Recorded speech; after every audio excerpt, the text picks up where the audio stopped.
తండ్రి అయిన దేవునికి మహిమ కలుగును గాక. ప్రభును ప్రియ రక్షకుడైన క్రీస్తు నామములో టీమ్ ఆఫ్ గాడ్ ఛానల్ వీక్షిస్తున్న ప్రియ సహోదరి సహోదరులందరికీ హృదయపూర్వకమైన వందనాలు తెలియజేసుకుంటున్నానండి. ప్రభునందు ప్రియ సహోదరి సహోదరులరా, ఈరోజు మన టాపిక్ దేవుని పిల్లలు ఫలిస్తూ అభివృద్ధి చెందాలి అంటే ఏమేమి చేయాలో తెలుసా అనే అంశాన్ని బట్టి క్లుప్త వివరణ లేఖనానుసారంగా ఆలోచించడానికి ప్రయత్నించాను. నిజమే ప్రియమైన దేవుని పిల్లలారా, మనం చేస్తున్న పని 3 పువ్వులు 6 కాయలుగా ఫలించాలి, అభివృద్ధి చెందాలి అని కోరుకోవటం తప్పు కాదు. చిత్రం ఏంటంటే అనేక మంది రోజు చేస్తున్న పనులు మధ్య రకంగా ఆగిపోతున్నాయి, లేక చివరి దాకా వెళ్లకుండా మాడిపోతున్నట్లుగా ఎంతో మందిని మనం చూస్తూ ఉంటున్నాం. సో మరి ఎందుకు ఆ దేవుని చిత్తాన్ని బట్టి ప్రారంభించిన పనులు ఈ విధంగా జరుగుతున్నాయి? మరి దేవుని చిత్తాన్ని బట్టి ఫలించే స్థితి కలిగి ఉండాలంటే ఏమేమి చేయాలి, ఎలా వాటిని అనుసరించాలి అనేది ఇప్పుడు వాక్య భాగాన్ని చదివి క్లుప్త వివరణలోకి వెళ్ళటానికి ప్రయత్నించాను. చూడండి, వాక్యాన్ని మనం చదువుకుందాం. కీర్తన గ్రంథము 1వ కీర్తన 1 నుండి 3 వచనాలు చదువుదామండి. దుష్టుల ఆలోచన చొప్పున నడువక, పాపుల మార్గమున నిలవక, అపహాసకు కూర్చుండు చోటును కూర్చుండక, యెహోవా ధర్మశాస్త్రం నందు ఆనందించుచు దివారాత్రము దాన్ని ధ్యానించువాడు ధన్యుడు. అతడు నీటి కాలువల యోరును నాటబడినదై ఆకువాడిక తన కాలమందు ఫలమిచ్చు చెట్టు వలె నుండును. అతడు చేయనదంతయు సఫలమగును. ఈ కీర్తన పై భాగం చదువుకుంటూ వచ్చినట్టు 3వ వచనం చివరి భాగంలో అతడు చేసేదంతా ఇక్కడ సఫలమగును అంటే సఫలమే తప్ప విఫలమవ్వదు అని ఈ మాట యొక్క భావన. ఫలిస్తూ వర్ధిల్లాలి అంటే తప్పనిసరిగా ఒక క్రైస్తవుడు 3 విషయాలు చేయకూడదు, అసలు వాటిని టచ్ చేయకూడదు. 1, 2 చేయవలసిన పని ఒక్కటే ఒకటి ఉంది, దాన్ని హృదయపూర్వకంగా చేసుకుంటూ ఆయన చిత్తానుసారంగా చేస్తూ ఉన్నట్లయితే దేవుడు తప్పనిసరిగా అటువంటి వ్యక్తులకు ఏం చేస్తాడంటే ఫలింపచేస్తాడు, వృద్ధులు చేస్తాడు, విస్తరింపజేస్తాడు. అనేక విధాలుగా దీవెనలు వారు పొందుకుంటానికి అర్హులు అని మనం చెప్పవచ్చు. ఇప్పుడు ఏ 3 విషయాలు చేయకూడనివి అని అంటే ఇప్పుడు చదువుకున్నాం కదా. దుష్టుల ఆలోచన చొప్పున నడవకూడదు. ఏమండి, నీకు నడక వచ్చినప్పటి నుండి నీ ఇష్టం వచ్చినట్టు లేక దుష్టుని ఆలోచన మేరకు నడిస్తే ఎక్కడ పడతామో మనకే తెలియదు. ఏమండి, కనుక దేవుడు చెప్తున్న మాట ఏంటి అంటే దుష్టుల ఆలోచన వద్దు, నీకు పాపుల మార్గాన నిలవద్దు, అపహాస కూర్చుండ చోటును కూర్చుండొద్దు. ఈ 3 స్థలాల్లో కానీ నువ్వు కూర్చుండినట్లయితే లేకపోతే నడిచినట్లయితే చేసినట్లయితే అది నువ్వు చేస్తున్నటువంటి పని ఈ విధానంలో అనుసరించి చేస్తే ఆ పని ఫలించదు, ఆ పని ఫెయిల్ అయిపోతుంది, వృద్ధి చెందదనే సంగతిని ఆలోచించుకోమని ఆ ప్రకారం చేయొద్దు అని దేవుని లేఖనం అయితే మనకి జ్ఞాపకం చేస్తున్నది. కనుక ఆలోచన దుష్టునిది పని చేయటం మనమైతే అవ్వాదాము నుంచి ఒకసారి ఆలోచిస్తే దుష్టుడు ఆలోచన చెప్పాడు, పని వీళ్ళు జరిగించారు, దేవుని కోపానికి గురయ్యారు, తోట నుండి గెంటివేయబడ్డారు, సో శిక్షింపబడ్డారు. కనుక ప్రియ దేవుని పిల్లరా, ఆలోచన ఒకరిది, పని నీదైతే అంటే దుష్టుడైతే ఇదిగో తోటలో గెంటివేయబడతావు, దేవుని కోపానికి శిక్షకు గురవుతావు అనే సంగతిని మనకు అర్థమైపోతుంది. అంటే ఫలభరితమైన తోటలోని బయటకు వచ్చేసారు. 2వ విషయం, యూదా గారిని ఒకసారి మనం పరిశీలన చేస్తే దుష్టుడు ఆలోచన మేరకు దుష్టు వారిలో ప్రవేశించాడు గనుక 30 వెండి నాణేలకి యేసు ప్రభు నమ్ముకున్నాడు. వచ్చిన ఫలితమేది? ఆలోచనేమో దుష్టుడిది, పని చేసిందేమో యూదా గారు. సో దాని ఫలితము ఎలా ఉందంటే శివరాకారికి తను తాను చంపుకోవలసి వచ్చింది. చెట్టుకు ఉరు పెట్టుకొని చనిపోయినట్లుగా మత్తయి 20వ అధ్యాయంలో మనం చూస్తూ ఉంటాం. అంటే దుష్టుని ఆలోచన ఉన్నది ఊడిపోతుంది, తదుపరి కొద్ది ముందుకు వెళ్తే ప్రాణమే కోల్పోతామనే సంగతిని మనకు అర్థమవుతుంది. కనుక అందుకే దుష్టుని ఆలోచన ప్రకారం వద్దు. నీకు ఆలోచనకర్తలు, దైవ సంబంధం ఆలోచనకర్తలు అనేక మంది ఉంటే శ్రేయస్కరం. నీ ఆలోచన యావత్తు సఫలపరచగలిగింది దేవుడు కనుక దుష్టుని ఆలోచన నీకు అవసరం లేదు.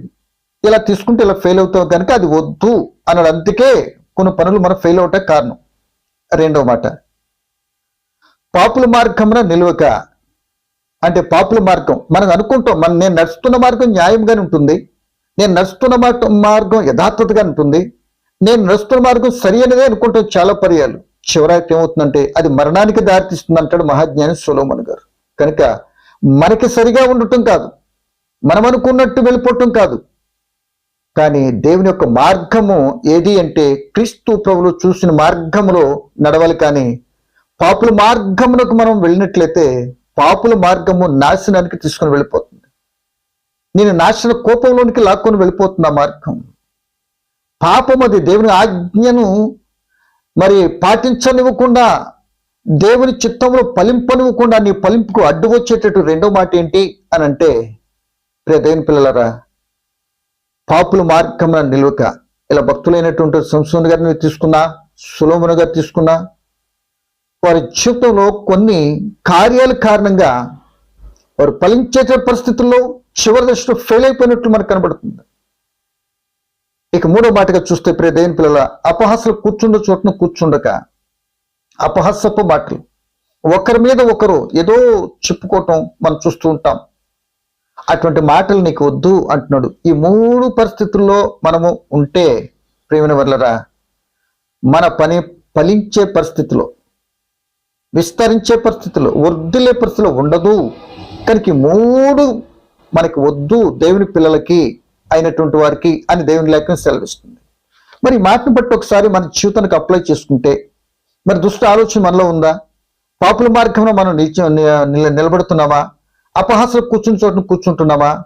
కానీ ఈ పరిస్థితులు ఎక్కడ కూర్చున్నా ఆ పరిస్థితి మనం చేసే క్రియని ఫలభరితమైన పరిస్థితికి వెళ్ళనీయకుండా అడ్డుపడుతుంది. కనుక దేవుడు అంటున్నాడు, ఇవి వద్దు. ఇదే నేనేమో ఫలింప చేయించాలి అని ఎన్నో అవకాశాలు, పరిస్థితులు నీకు కలుగు చేస్తున్నా. నువ్వేమో ఆ దుష్టాలోచన పాపుల మార్గం ఇటువైపు వెళ్ళిపోతే నేనెందుకు ఫలింప చేస్తాను అంటున్నట్లుగా దేవునికి వాక్యం మనకు బోధిస్తుంది. అటు వెళ్ళకుండా దేవుని ఆలోచన మేరకు చేస్తే ఫలితం చేసేదంతా కూడా సఫలం అవటానికి అవకాశం ఉంటుంది. కనుక ఇప్పుడు అలా సఫలం కావాలంటే చేయవలసింది ఏంటి పని ఉంది అంటే ఇక్కడ చెప్తున్న మాట, యెహోవా ధర్మశాస్త్రం నుండి ఆనందించాలి. ఏమండి ఇప్పుడు ఏం చేయాలి? యెహోవా ధర్మశాస్త్రం ఆనందించాలి. ఇక నువ్వు అనుకున్న ఆలోచన మేరకు కాదు, యెహోవా ధర్మశాస్త్రం ఆనందించాలి. అంటే దివారాత్రి మీద ధ్యానించాలి. ఆ ధర్మశాస్త్రం నేను ఏం చేద్దంటే బ్రతికిస్తుంది. ధర్మశాస్త్రం చక్కని మార్గం చూపుతుంది నీ బ్రతుక్కి. నువ్వు చేసే పని సఫలమయ్యేటటువంటి స్థితిలో ఉండటానికి నడిపిస్తుంది. కనుక ఆ ధర్మశాస్త్రం అనుసరిస్తున్న వ్యక్తిని నీటి కాలువలు ఎవరు నా వ్యక్తిని నాటుతాడట. ఒకనొక టైం వస్తుంది, ఫలమిచ్చే టైం. ఆ టైం ఆకు వాడుక తన కాలం ముందు ఫలమిచ్చే చెట్లా ఉంటాడట. నీటి కాలువలు ఎవరు నాటుతా నీటిని పిచ్చుకుంటూ చక్కగా మరి నాటిన ఆయనకి చక్కటి ఫలాన్ని అందించేటటువంటి విధానంలో ఉండాలి. కనుక అట్టి వ్యక్తి, ఆ వ్యక్తి ఏది చేసినా సఫలమైపోతుంది అని వాక్యం సెలవిస్తుంది. మరి ఇద్దరు భక్తులు మనం జ్ఞాపకం చేసుకుందాం. దేవుని పిల్లలరా, మనందరికీ బాగా తెలుసు, ఇస్సాకు గారు తెలుసు మనకి. దేవుని యొక్క చిత్తానుసారంగా ఏ పాపం అంటని వ్యక్తిగా తన జీవితంలో కనబడుతుంది. దుష్టుల ఆలోచన, పాపుల మార్గం ఏమీ లేదు తన బ్రతుకులో. తన తండ్రి ఏ విధంగా అయితే దేవుని చిత్తానుసారంగా నడిచాడు, ఆ ప్రకారమే ఇస్సాకు గారు కూడా ఆ తండ్రి అడుగు జాడలో నడుస్తూనే ఒకనొక సమయంలో కత్తి పెట్టి తండ్రి నరుకుతూ ఉన్నా, నానా ఎందుకు నరుకుతున్నావు అనలేదు. అంత విధేయత చూపాడు తండ్రికి. ఎందుకు? అబ్రహాం గారు దేవుని మాట విన్నారు. అబ్రహాం గారు దేవుని మాట విని చేస్తున్న పనికి ఇస్సాకు గారు దేవుని మాట వినేటటువంటి విధానాన్ని దేవుడు కలుగు చేశాడు. కనుక అంతగా దేవుని మాటను, ఆ తండ్రి మాటకు విధేయత చూపాడు. అలా నడుస్తూ ఉన్నాడు తప్ప పాప మార్గ ఆలోచన జీవితంలో లేదు. కనుక ఆయన చేసినటువంటి పనిలో 100 అంతల ఫలం పొందాడట. ఆ మాట చదువుకుందాం చూడండి. అప్పటికి గెరారు దేశంలో కరువు ప్రాంతం. కరువుతో ఉన్న పరిస్థితి. ఆ గెరారులో ఫిలిష్తీయుల దేశం ఉంటున్న ఇస్సాకు గారు పంట వేసాడట. ఆ పంట 100 అంతలు పండిస్తుందంటే ఫిలిష్తీయులకు అసూయ పడ్డారట. చదువుతున్నాను చూడమాట. ఆదికాండం 26వ అధ్యాయం 12వ వచనం చదువుతుందండి. ఇస్సాకు ఆ దేశమందు ఉన్నవాడై విత్తనం వేసి ఆ సంవత్సరం 100 అంతలు ఫలం పొందెను. యెహోవా అతను ఆశీర్వదించిన గనుక ఆ మనుషుడు గొప్పవాడయ్యను. అతను మిక్కిలి గొప్పవాడగు వరకు క్రమముగా అభివృద్ధి పొందుచు వచ్చింది. అందును బట్టి ఫిలిష్తీయులు అసూయపడ్డారు. కరువులో మాకు పండలేదు, నీకు పండిస్తుంది అని అసూయపడ్డారు. కారణం ఆయన ఏం లేదు. దుష్ట ఆలోచన, నడక గాని, పాప అపహాసపు క్రియలు కానీ ఆయనలో లేవు. దేవుని మాట ప్రకారం ఉన్నాడు కనుక దేవుడు ఆ వ్యక్తి చేసిన దానిని సఫలపరిచి 100కి 100% అంటే 100 అంతల ఫలాన్ని దేవుడు చేసిన పనికి ఆ ఫలితాన్ని దేవుడు అనుగ్రహించినట్లుగా మనకు కనబడుతుంది. సో ఒకటి. రెండో వ్యక్తి యోసేపు గారు. ఇదే అధ్యాయం 39వ అధ్యాయం మనం చదువుకుంటే ప్రియ దేవుని పిల్లలరా, అతడు చేసేదంతా కూడా సఫలమైపోతుందట. ఎందుకు? దేవుడు తోడున్నాడు. యోసేపు గారికి దేవుడు తోడున్నాడు. దేవుడు తోడు ఉంటే మనం చేసేది ఏ పని సరే ఎక్కడ ఉన్నా ఆ పని అక్కడ సఫలపరుస్తాడు అని మనం వాక్యాన్ని బట్టి మనం గ్రహిస్తున్నాం. చూడు 39 ఆదికాండం 2-3 వచనాలు.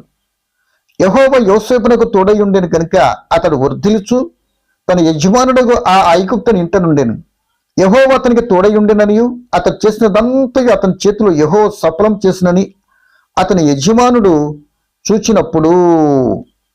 అంటే ఎవరికి చేస్తున్నారు? యోసేపుకి దేవుడు తోడై ఉన్నాడు, చేసినంతా కూడా వర్ధిల్లుతుంది, సఫలపరచబడుతుంది. అంటే యోసేపు గారు చేస్తున్న చిన్న పని అయినా సరే వర్ధిల్లటానికి, సఫలపరచబడటానికి కారణం ఏంటి అంటే అతనిలో ఏం లేదు, దుష్టు ఆలోచన ప్రకారం చేయట్లేదు, పాప మార్గం ఆయనలో లేదు, అపహాసం పోసుకొల్తాను అంతకంటే ఆయనలో లేదు. కనుక ఈయన చేసే పని అవుతుంది, సఫలమవుతుంది, విఫలమవట్లేదు అని ఆ యొక్క పోతిపరింట్లో పనివారికి ఉన్నటువంటి ఈ యోసేపు ఈ చేస్తున్న పని ఫలిస్తున్నటువంటి సఫలమవుతూ వర్ధిల్లుతున్న తీరుని యజమాని చూసాడట. యజమానుడేమో అలా చూస్తే యజమానుడం ఎలా చూస్తుంది, ఆయన మీద కన్నేసింది, పాపంలోకి లాగాలని చూస్తుంది. ఏమండి? పాపం వద్ద నిలబెట్టాలని దుష్టు తను లాగాలని చూసిండు. యోసేపు కూడా ఒప్పలేదు కనుక ఆయన చేసినంత సఫలపరిచాడు. చివరాఖరికి వర్ధిల్లుతూ ఆయా ఐగుప్తు దేశ ప్రధాని అయినట్లుగా మనకు కనబడుతుంది. ఎక్కడి నుండి? ఈ వర్ధిల్లే స్థితిలో నుండి దుష్టుడు కలిగించిన ఆటంకాలు, పోతిఫర్ భార్య ద్వారా జైలుకి వెళ్ళవలసి వచ్చింది. జైల్లో కూడా నమ్మకంగా ఉన్నాడు. అక్కడి నుండి దేవుడు సింహాసనాన్ని ఎక్కటానికి అభివృద్ధి పరిచాడు, వర్ధిల్ల చేశాడు. అంటే ప్రేమ దేవుని పిల్లలరా, ఎవరైతే దేవుని చిత్తానికి విధేయులై దేవుడు చెప్పినటువంటి దుష్టుల ఆలోచన, పాప మార్గం నిలవకుండా అండ్ అపహాసం దగ్గర కూర్చోకుండా ఎవరైతే దేవుని ధర్మశాస్త్ర ప్రకారం దేవుని మాట ప్రకారం చేస్తారో, చేయవలసిన ఒక్కటి పర్ఫెక్ట్గా వారు మనస్ఫూర్తిగా దేవుని చిత్తానుసారంగా చేస్తారు, ఆయనకు అనుకూలంగా వారు ఏ పని చేసినా 100 అంతల ఫలాన్ని ఇస్తాడు. వారు ఏ పని చేసినా, ఎన్ని ఆటంకాలు ఎదురైనా వాటిలో దేవుడు వారికి తోడై ఉండి అభివృద్ధి పరిచి సింహాసనం ఎక్కించినట్లుగా మనకు కనబడుతుంది. కనుక ఈరోజు ఈ పనిని బట్టి ఈరోజు మన పనులు ఫెయిల్ అయిపోతే కారణం ఒకవేళ ఇదేనేమో చూసుకున్నాం. ఈ 3 కారణాలు మనం చేస్తున్నామేమో, చేయవలసిన దేవుని చిత్తాన్ని బట్టి నడవట్లేదేమో, అందుకే మనం ఫెయిల్ అవుతున్నామేమో చూసుకొని ఒకళ్ళ మాట విని తర్వాత సరే దేవుని చిత్తానుసరణ, ప్రభా నన్ను క్షమించు, నీ చిత్తానుసరణ జరగటం సహాయం చేయి అని మనం ప్రార్థన చేసుకుని ఫలించే స్థితిలోకి వచ్చే కృప, మరి అటువంటి ఆత్మ తోడ్పాటు మరి దేవుడు మనకి ఇవ్వాలని నేను కోరుకుంటూ ఈ నా మాట ముగిస్తున్నా. పరమ తండ్రి, మీకు వందనాలు. వినినటువంటి మాటలో పరమార్థం ఏంటో మీకు గమనించి మా పని ఫెయిల్ అయిపోతే కారణం ఏంటో గుర్తించాం. ఆ పనిని ఫలించే స్థితిలో వెళ్ళటానికి ఎలా నీ భక్తులు వెళ్ళారో గ్రహించాం. ఎత్తుపలని సరిదిద్దుకొని తండ్రి మా జీవితంలో నీ చిత్తానుసారం ఫలించే కృప కలిగిన వారు ఉండటం సహాయం చేయమని, వినే బిడ్డలు మమ్మల్ని అందరూ దీవించుమని, రేపు కలుసుకోవటం మీరు అంగీకరిస్తే కలుసుకునే కృపనిమ్మని క్రీస్తు యేసు నామమున ప్రార్థన అడిగి వేడుకుంటున్నాను మా తండ్రి. ఆమేన్.